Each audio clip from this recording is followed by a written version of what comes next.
c'était le volet musical. Cette guitare est une gracieuseté de mon ami Val Clément. $2 chez Renaissance. Elle devait s'accompagner avec, mais je ne lui en ai pas laissé la chance de pratiquer parce que je lui ai emprunté. Et,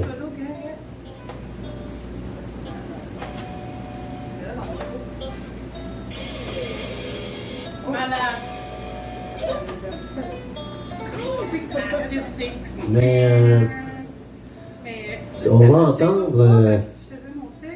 Bon, là je l'ai mis à off. Je vais appeler la personne qui m'a offert cette guitare ici pour les cabarets. Peut-être qu'elle va en tirer quelques notes elle aussi. Mais elle a des textes qui sont, comme on dit en québécois, pas piqués des verres. C'est vraiment toujours très, très, très divertissant de l'entendre. J'ai nommé mon ami Valérie Clément, alias Val Clément, au cabaret Cava Poésie. Bonsoir. Mon premier s'appelle Plus fort que moi, Austin Powers. Il n'y a pas de lumière au bord.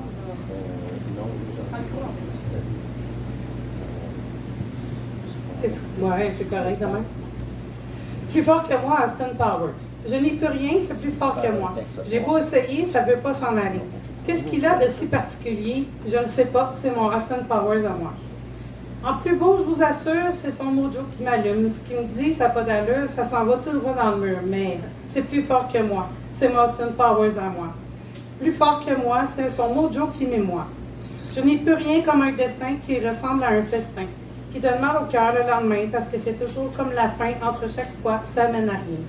C'est plus fort que moi, c'est mon Austin Powers à moi, c'est plus fort que moi, c'est son mojo qui m'émoit. Oui, hein? Je n'y peux rien, c'est plus fort que moi, comme si c'était le destin que je puisse en faire mon festin. C'est son mojo qui m'émoit, c'est plus fort que moi, c'est mon Austin Powers à moi. C'est plus fort que moi, c'est son mojo qui m'émoit. Partiel 48, à un inconnu ou pas. Je te voudrais dans mes bras, dans mes draps, pas tout le temps, genre 2-3 fois par mois. Je voudrais t'embrasser toute une journée, mais juste 48 fois dans l'année. Je voudrais des caresses, de la tendresse, mais seulement à temps partiel, Dieu du ciel. Je nous voudrais sensuels, bimensuels, dans mes semaines non menstruelles. Je voudrais, au toucher, te montrer à quel point tu m'inspires du désir et te donner tout l'amour que je peux t'offrir. Et ce, pour un minimum de 48 fois par année. C'est un bon deal, me semble, non? Je veux qu'on s'aime annuellement, mais qu'on se voit que partiellement. Je veux avoir confiance en toi, que tu crois en la mienne. Pour toutes ces semaines où tu vis ta vie et moi la mienne. Je te veux dans ma vie, pas seulement dans mon lit. Je veux de l'amour, pas seulement faire l'amour, mais à temps partiel, Dieu du ciel. Je veux de l'honnêteté sans se faire chier. De la fidélité, du temps pour s'ennuyer, de la liberté sans se tromper. Je te veux dans ma vie, dans mes bras, dans mes draps, au dada, tralala. Je te veux à temps partiel pour un minimum de 48 fois par année. Si ce n'est pas un assez bon deal pour toi, je t'en prie de laisser tomber. Fictif. Qui est-il, où est-il? Je le cherche, celui qui ne semble qu'exister dans les paroles des chansons que dessinent avec des mots sublimes les poètes sensibles.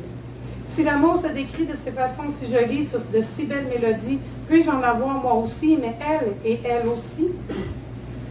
Si nous pouvons nous reconnaître dans ces textes qui réunissent à mettre des mots sur nos émotions, est-ce seulement que de la fiction? Ces cris du cœur qui expriment nos visions, est-ce de l'humour ou donc? De magnifiques paroles qui nous viennent aux oreilles, qui nous poignardent le cœur, ces mots ne sont-ils que des phrases pour nous faire frémir de désir, pour ensuite nous détruire dans de grandes déceptions, pour nous punir? Qui est-il, où est-il, existe-t-il, celui dont j'entends parler dans les chansons, dans les poèmes, celui qui me dit ce que je veux entendre? S'il existe, t'es où, t'es qui? Je suis là, allô?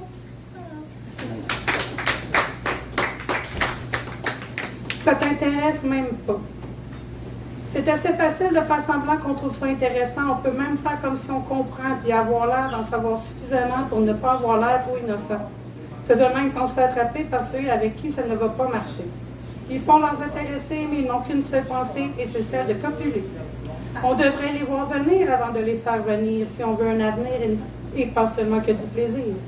Il ne faut pas se fier à ce qu'ils disent parce qu'ils ne veulent qu'une chose, c'est qu'on arrête de parler et qu'on se mette à les frencher pour enfin forniquer, pour que dans 2 jours, ils puissent bien nous ghoster.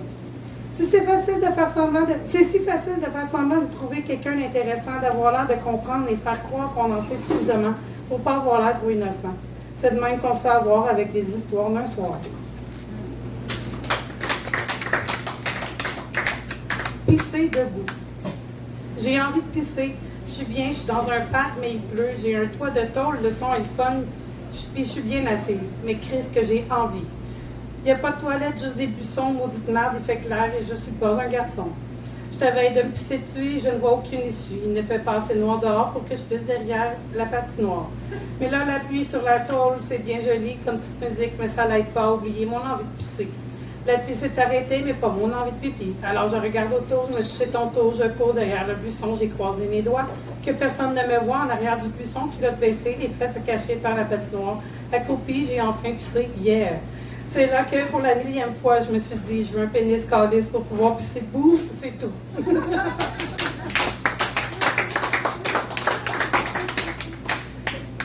Les fruits. Ça a l'air bien plus compliqué d'être toujours fâché et de se méfier de tout le monde que d'être tout simplement courtois et poli avant de poursuivre son chemin. Est-ce que c'est parce qu'on voit que ça à la télé que nous sommes devenus autant méfiants? D'où vient cette haine, cette colère collective qui fait que faire un sourire à un inconnu, c'est rendu weird? C'est quoi ce dégoût pour nos pères qui nous a hargneusement individualisés? C'est comme aux States, coupable dès le départ. On parle du fait que chaque nouvelle rencontre, la personne est forcément mal intentionnée, c'est toutes des crosseurs, genre, tu sais. Mais ça commence à m'agresser solide. Je me demande si je suis trop exigeante en matière de civisme de base. Est-ce que mon éducation m'empêche d'accepter tous ces comportements désagréables? Ben oui. Bien sûr, et ma patience, elle, s'use de ce fléau maladif collectif du « je m'en foutu, moi, Christ ». Nous avons plus confiance en personne, je ne suis pas naïve non plus, mais si boulot, peace and love, ou politesse et courtoisie, ça n'existe plus, puis ça me tue. Destruction. Je m'intéresse face aux jeunes destructeurs. Je critique leur manque de valeur, quelle que soit leur motivation, je doute fort bien qu'ils ont de bonnes raisons.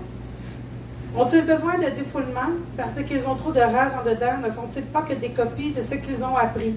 Ou simplement ils aiment le chaos, sont fâchés, ils ont besoin de tout casser? Dans un manque total de conscience sociale et environnementale brisé, pollué, dérangé, le respect d'autrui s'est enfui dans l'individualité, blablabla. Trop agissent comme si on leur devait tous, mais ces mêmes gens ne se donnent pour personne. C'est l'exemple qu'on leur démontre. Les jeunes destroyers ne font que refléter ce que les adultes font à leur côté. Mais ces jeunes sont effrontés, ils ne sont fucking pas gênés. Ils ont de droits de valeur ou aucune, avec leur comportement de frustrés qui les amène à tout détruire et envoyer chier. Je ne compte pas sur eux pour amener la paix dans notre société, étant zéro conscientisé, impoli et mal engueulé. C'est sans que ça a l'air de déranger personne, le plaisir de tout détruire, je ne comprends pas. Je me suis fait lancer des roches par des jeunes arabes. Parce que je t'habille le même. Ah oui. À côté de chez nous, en face de chez nous. Fait que j'ai écrit ça. Il était très jeune, c'était pas des ados, là. Il était plus jeune que ça.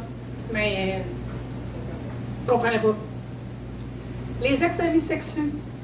Les ex-amis sexuels qui ne passent pas par-dessus, qui reviennent à chaque année parce qu'ils ne sont pas capables de s'en passer. N'ayant rien de particulier, je demande s'ils reviennent. Ils pourraient rester, non. Ils ne sont... J'ai comme... Bon, il n'y a rien de particulier, je me demande s'ils reviennent, ils pouvaient bien rester, non. Mais ils sont capables de s'en passer. Ils sont incapables. Excusez, c'est ça. Le I s'est effacé parce que c'est un crayon effaçable. Puis, mais ils sont incapables de s'en passer. Je me demande, c'est-tu un nouveau début ou c'est-tu la fin finale? C'est pas grave. Je finis toujours dessus de mes ex-amis sexuels. Comme si j'allais toujours dire oui, ils reviennent comme de vieux amis, en sachant très bien comme nous deux, comment nous deux ça finit. Ils reviennent et repartent à l'année prochaine, me disant hey, appelle-moi à n'importe quand. Cependant, à ce n'importe quand, c'est trop demandant. Mais pourtant, ils reviennent tout le temps, incapables d'oublier leurs ex-amis sexuels. Ils n'arrivent pas à passer par-dessus parce qu'après moi, ils n'ont jamais retrouvé une aussi fun amis sexuels. Ils essaient de vouloir autre chose, mais ça leur passe comme un sophane les roses. S'ils me reviennent, je dois être quelque chose. Non, sauf inoubliable, incroyable, insatiable, indépendante, passionnée.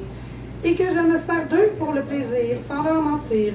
Pour moi, c'est fini, les ex sexuels. Pour moi. J'écris mes états d'âme, mais ce n'est pas pour impressionner personne. C'est juste que ça donne qu'un soir d'hiver, on m'a présenté à Martin Boisvert. Parce qu'avant ce lundi-là, on m'a dit « Hey, parce que c'est le fun, ce que t'écris. Connais-tu ça, le cabaret d'Ada? C'est fait pour toi. » J'ai répondu « Ben non, je connais pas. » On m'a pas forcé, j'ai googlé, puis j'ai décidé d'y aller. J'ai été impressionnée, j'étais dans le doute que c'était fait pour moi, n'ayant ni l'écriture ni l'âme d'un poète, mais je l'ai faite. Yeah! J'ai chié des mots sur un papier, puis j'ai exprimé la rage que j'avais d'accumuler, et j'ai libéré le micro en libérant en même temps de la colère que je vivais à ce moment. Ça fait du bien en sacrament. Mais là, je ne peux plus m'arrêter, je suis rendue accro au dada micro. On m'a dit, tu peux aller à d'autres open mic, tu sais. J'ai dit, pourquoi? Je suis bien ici. Je le fais pour moi, c'est la meilleure thérapie, alors non merci, mais merci au cabaret dedans, sans oublier que les bûchets sont à 15 $. Libérez le micro!